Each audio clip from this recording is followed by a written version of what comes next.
우리는 지금 믿음의 싸움에 대해서 나누고 있습니다. 믿음의 싸움은 하나님이 우리에게 주시는 것이 내 것으로 발현되어지게 하는 것입니다. 그래서 물 주고 가꾸는 과정이 우리의 영적 싸움이라 그랬습니다. 그래서 믿음의 싸움에서 우리를 향해 날아오는 불화살들을 막는 길을 우리가 지난주부터 나누는데, 악한 자의 불화살을 눈에 보이는 것들로 비유했습니다. 그래서 우리의 마음을 힘들게 하는 여러 가지 것들, 하나님이 말씀하시는 것들에 우리의 마음을 고정시키지 못하게 하는 여러 가지 것들을 불화살로 비유했습니다. 그래서 지난 시간에는 상처에 대해서 이야기했는데, 사실 예수님의 피가 우리의 상처를 이미 싸매었고, 또 그곳에 성령으로 새살이 돋아나게 하셨음에도 불구하고 우리가 살아가면서 끊임없이 나를 상처 주게 했던 그것들을 바라보게 되고, 그것이 쓴뿌리로 남아서 마음이 상해 있는 상태가 되어 있으면 안 된다. 우리에게 상처가 없을 수는 없지만은 그 상처가 꼭 쓴뿌리로 상한 심령이 상해서 있어야 될 이유는 없음을 우리가 기억하면서, 우리의 심령에 상처가 있는 것이 아니라 은혜와 사랑이, 용서가 머물러 있는 우리의 심령이 되어야 되겠다, 그렇게 이야기했습니다. 오늘 두 번째 믿음의 싸움은 우리 아들, 딸을 흔드는 공격에 대한 내용입니다. 아버지의 아들, 어머니의 딸로서 나의 모습은 어떠한가? 또 내 아들, 내 딸은 아비, 어미인 나에게 어떠한가 하는 것들을 오늘 살펴볼 수 있으면 좋겠습니다.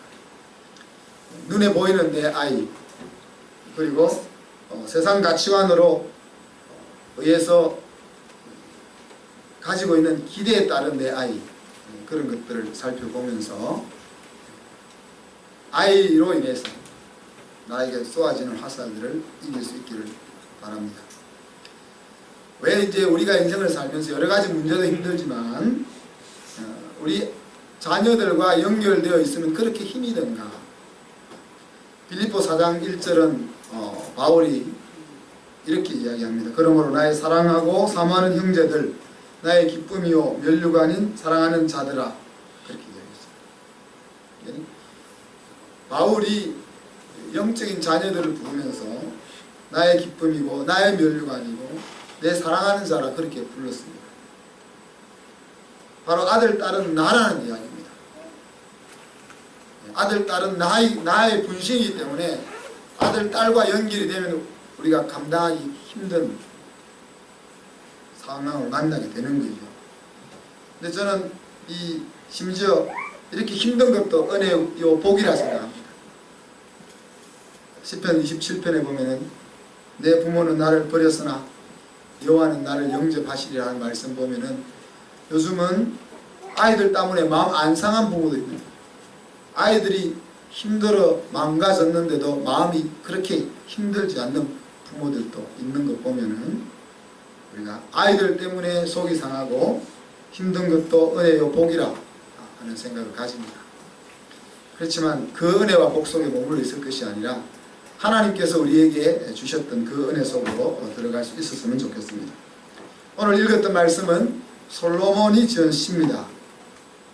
그래서 1절 2절에 보면은 집을 세우려는 자의 수고에 대해서 이야기하고, 성을 지키려는 파수꾼의 깨어있음에 대해서 이야기합니다.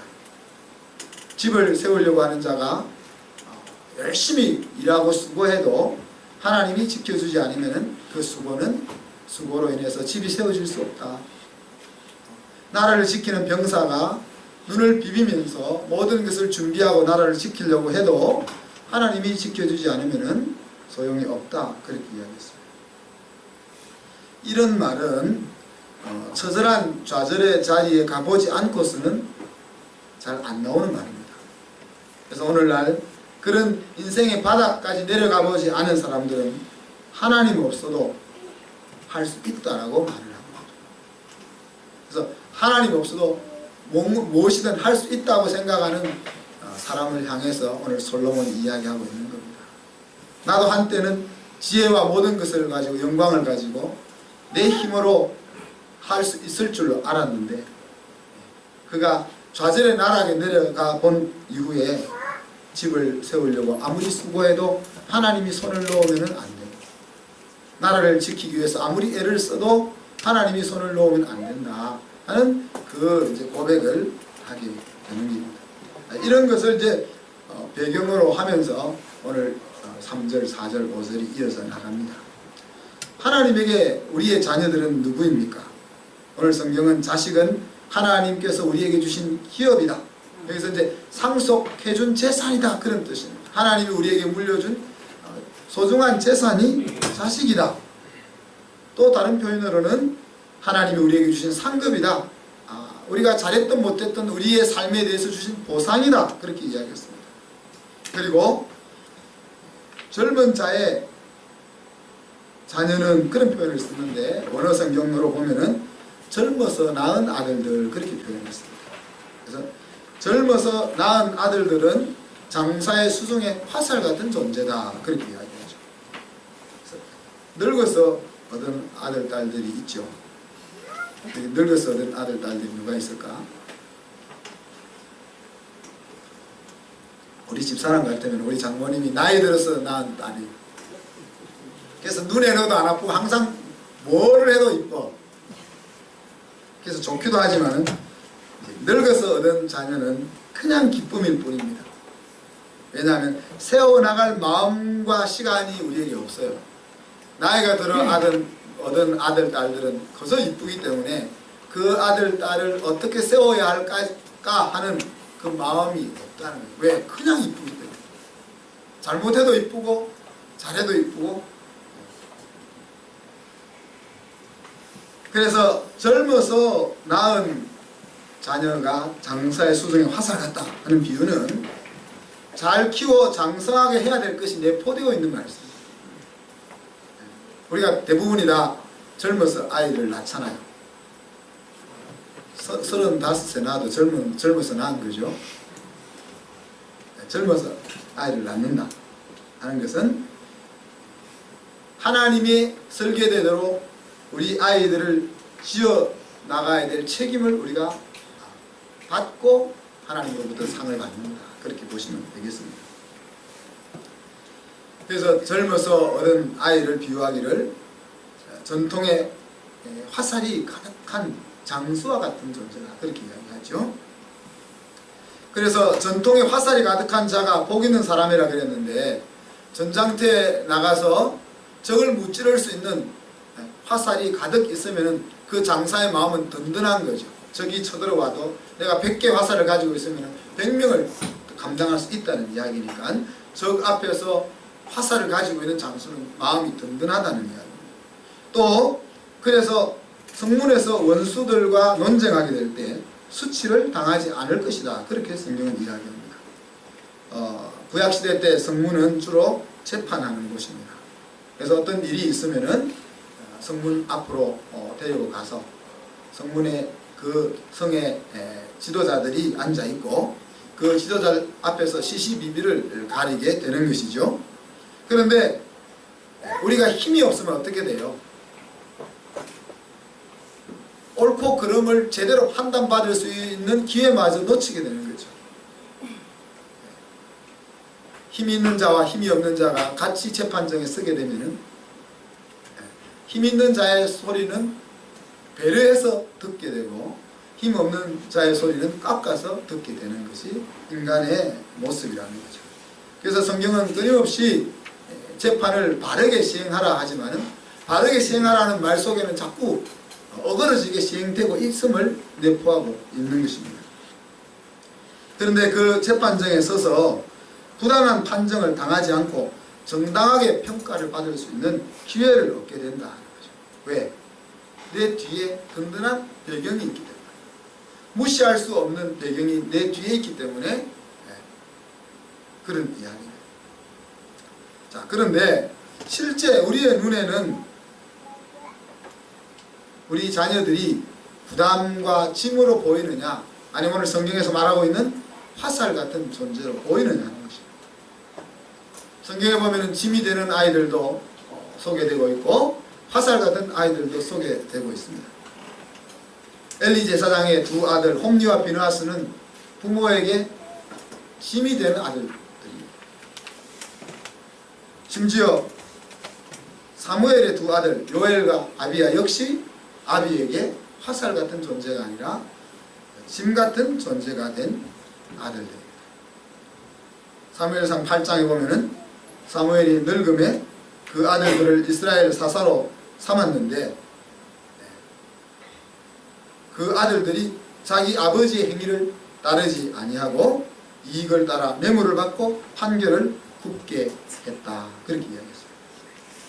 아버지가 그렇게 훌륭한 하나님의 선지자요 사사였음에도 불구하고 그 두 아들은 아버지에게 화살 같은 존재가 아니라 부담과 짐 같은 존재였다. 이스라엘 성군이라고 불리는 다윗의 아들 압살롬 역시 마찬가지입니다. 그는 세상적으로는 용모가 준수하고 사람들의 마음을 빼앗을 수 있을 만큼 능력이 탁월한 그런 아들이었습니다. 그래서 가진 모습으로만 보면은 아버지와 어머니의 화살 같은 존재가 될 수 있는, 충분히 그런 존재가 될 수 있는 자질을 타고났습니다. 그러나 그와 같은 세상적인 기준과 상관이 없이 이 아들은 아비에게 짐과 같은 존재가 되고 말았습니다. 그러나 야곱의 아들 요셉은 하나님에게서도 세상 사람들의 눈에서도 화살 같은 아들이죠. 또 한나의 아들 사무엘, 자기 아들은 그렇게 짐 같은 아들이 되고 말았지만 이스라엘 백성, 온 백성들에게 또 사랑하는 어머니에게 화살 같은 아들이었어요. 신약에 보면은 로이스의 손자이요 유닉의 아들인 디모데, 그는 믿음의 아버지인 바울에게 화살 같은 아들이었어요. 근데 왜 어떤 아들은 짐이 되고 어떤 아들은 화살이 될까?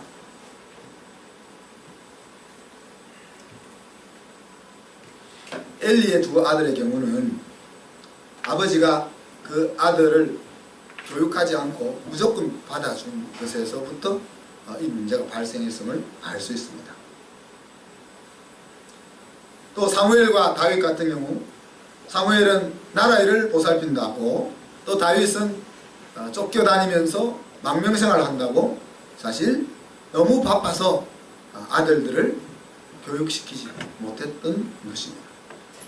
신명기에 보면 하나님이 모세에게 너희들이 부지런히 자녀들에게 여호와 경외하기를 배워 가르쳐라, 그렇게 이야기합니다. 부모들이 아무리 하나님 앞에서 훌륭한 사명을 감당한다 할지라도 자기에게 맡겨져 있는 그 자녀들을 여호와를 경외하는 것을 몸에 배이게 하는 그 시간을 확보하지 못하면은 그 자녀들은 화살이 아니라 짐짝되어 버릴 수 있다는 거예요. 요셉이 화살이 된 까닭은 요셉의 아비가 잘했다기보다는 하나님이 항상 그와 함께 하셨기 때문이었다. 그렇게 성경은 우리에게 알려주고 있습니다. 사무엘이 화살 같은 아들이 된 것은 어머니가 서원하여 얻었던 그 아들, 그렇지만 어머니가 그 아들을 달라고 서원할 때는 육신적인 욕심에 의해서 서원했지만은, 그러나 하나님이 응답을 받은 이후에는 그 서원이 영적인 것으로 성화되어서 하나님 앞에 그 아들을 바치는 그런 일들로 인해서 하나님의 집에 바쳐졌기에 사무엘이 화살 같은 아들이 되었던 것이죠.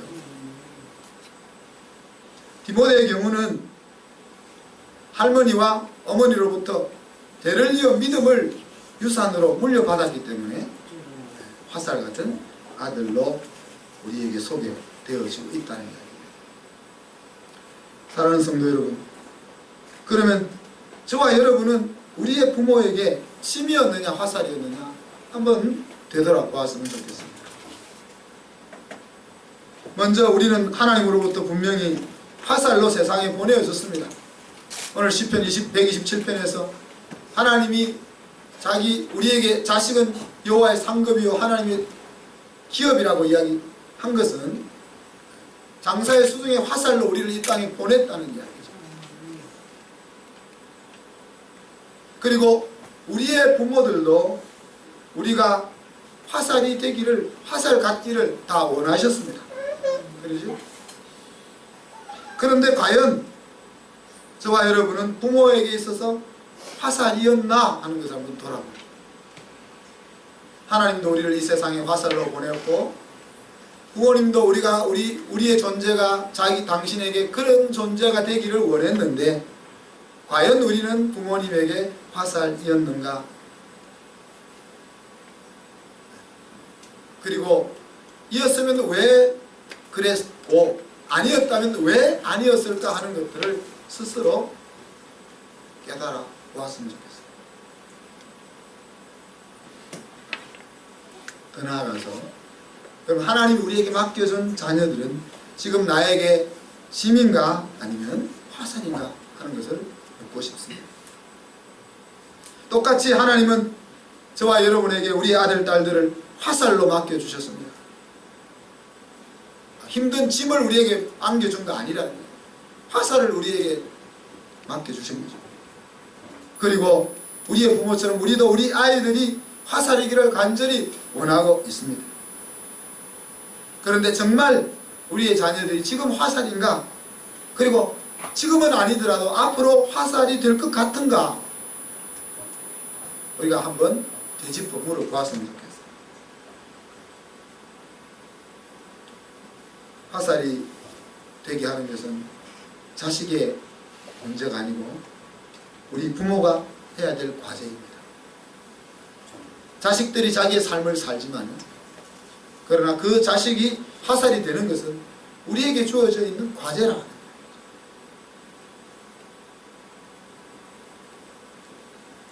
신명기에서 하나님은 모세를 향하여 먼저 우리가 여호와 경외하기를 배우라 그랬습니다. 그리고 너희 자녀들에게 여호와 경외하기를 가르쳐라 그렇게 했습니다. 그렇다면 저와 여러분이 삶 가운데서 여호와 경외하는 삶을 살아야 우리 자녀를 화살로 만들 수 있다. 여호와를 경외하는 삶의 토양에서 우리 아이들을 자라게 해야 한다.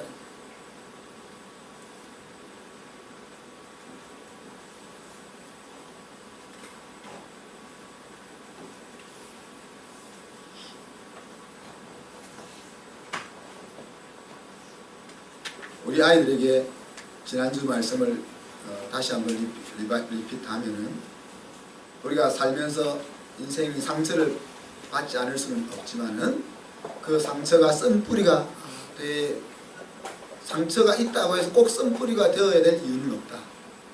그렇잖아요.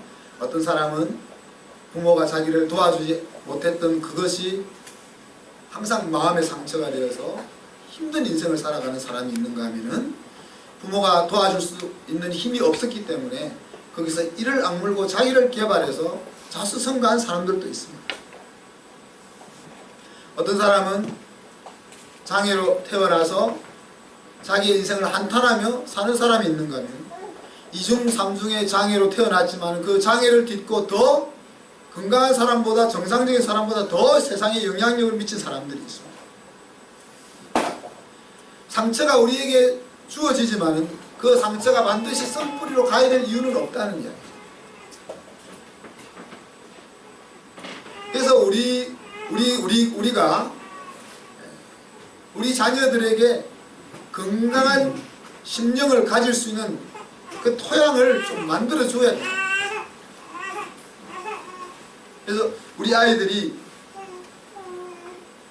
어른이 되어서 자기 인생을 펼쳐나갈 때 마음이 상해서, 마음이 꼬여서 자기가 가지고 있는 역량을 마음껏 펼쳐나가지 못하는 그런 스타트를 시켜서는 안 된다는 거죠.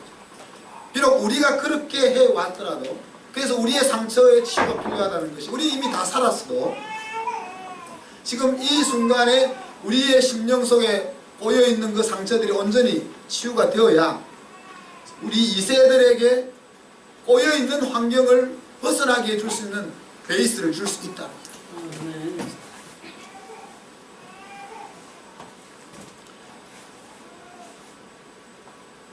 그래서 우리 아이들을 장사의 수중에 화살이 되게 하기 위해서 먼저 우리가 여호와 경외하기를 배워서, 배우는 과정은 배운다고 해서 삶 속에 그대로 녹아내리지는 않습니다. 우리가 중간에 예수를 믿으면은 정신을 바짝 차리고 하나님의 뜻을 항상 신경을 쓰지 않으면은 세상 가치관에 따라서 행동이 나오게 되어 있습니다. 그러나 그럼에도 불구하고 우리가 하나님의 가치관으로 살려고 애를 쓰는 과정을 이끌고 나갈 때 우리의 자녀들은 자연스럽게 하나님이 기뻐하는 가치관으로 행동할 수 있는 그 토양 속에서 자랄 수 있다.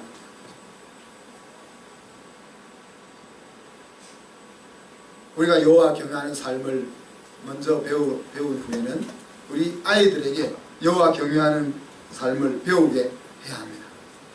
어린 아이들은 착하고 순전하기도 하지만 성경은 무지하여 고집으로 쌓여있는 것이 어린 아이라고도 말합니다. 그래서 마냥 귀엽고 이쁘다고 하는 대로 그냥 놓아두면 안 된다는 거죠. 순전하고 이쁜 모습이 있는가 하면 반드시 꺾어서 바로 잡아야 될 고집스러운 부분을 가지고 있는 것이 아이라는 이야기죠. 그러나 그것을 다루는 방법에 있어서는 온유함으로, 단호하지만 온유함으로 아이들을 세워나갈 것을 성령이 우리에게 부탁합니다. 단호하되 부드럽게. 우리는 거꾸로 하는 거죠. 말은 세게 하고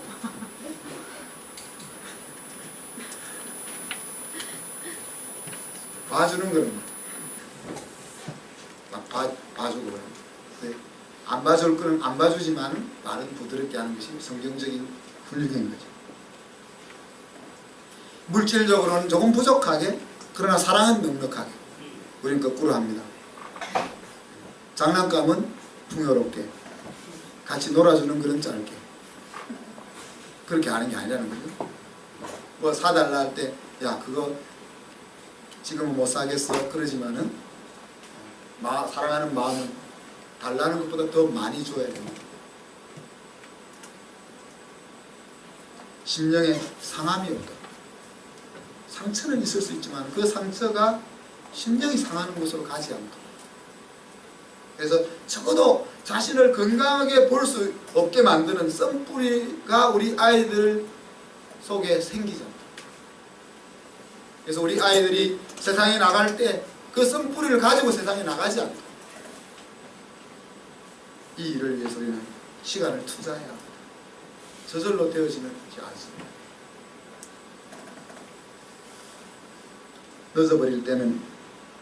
늦어버린 때는 없다고 저는 생각합니다. 언제나 깨달은 시점이 출발점인 것입니다. 우리가 40이 되어도 50이 되어도 이제 이 나이에 무슨 여호와 경외하기를 배워서 우리 자식을 가르쳐가 아닙니다. 내가 부모님 다 돌아가실 날이 가까웠는데 내가 부모에게 화살이 된들 무슨 소용이 있나, 그런 것이 아닙니다. 내가 화살이 되는 것은 내 자녀가 화살이 되는 배경이 된다는 이걸 해야 합니다. 아무도 짐이 되고 싶은 사람은 없습니다. 또 우리에게 주어진 환경에 의해서 짐이 되어야 하는 것도 아닙니다. 그런데 왜 우리가 짐이 되고 짐이 되었습니까? 세상에 우리가 우리의 자녀들을 방치했기 때문에, 집요하게 우리의 인생을 망치려는 공격이 있음을 우리가 잊고 우리 자녀들을 그냥 놔두었기 때문에 그렇습니다.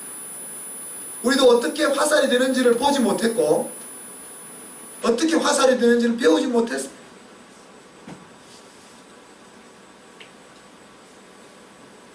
우리는 우리 자녀들에게 이런 일이 일어나는 것을 방치하지 말아야 하는 것입니다.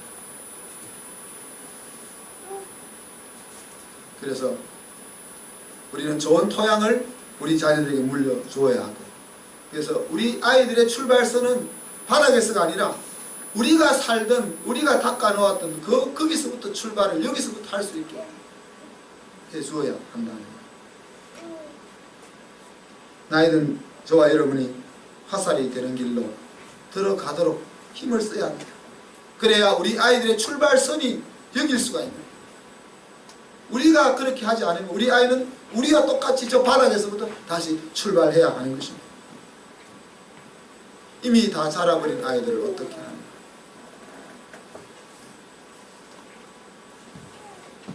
우리 다 자라버린 그 아이들의 그 2세를 위해서 지금이라도 우리는 작업을 해야 돼요. 다 자라버린 그 아이지만 그 아이가 나에게 화살 같은 존재가 되기 위해서 작업을 지금부터라도 시작해야 한다. 사랑하는 성도 여러분, 하나님은 저와 여러분을 짐으로 주신 것이 아니고 화살로 주셨다고 분명히 말하고 있습니다.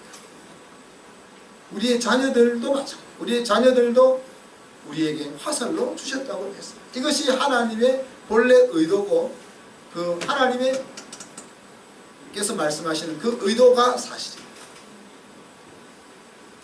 지금 보이는 것이 짐이라면 그것은 본래 짐이 아니라 망가진 것입니다. 우리 아이가 지금 짐처럼 보인다면, 내가 우리 부모에게 짐처럼 보인다면 그것은 본래 나의 모습이 아니라 망가진 모습입니다.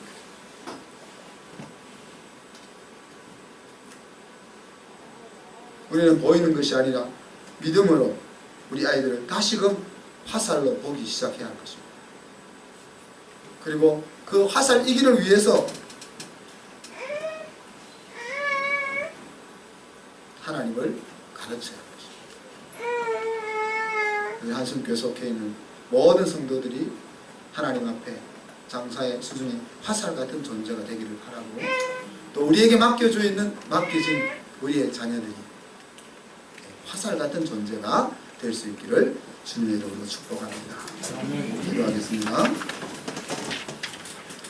하나님 아버지, 하나님께서 우리를 짐으로 이 세상에 보낸 것이 아니라 화살로 보내셨다는 사실을 알고 감사합니다.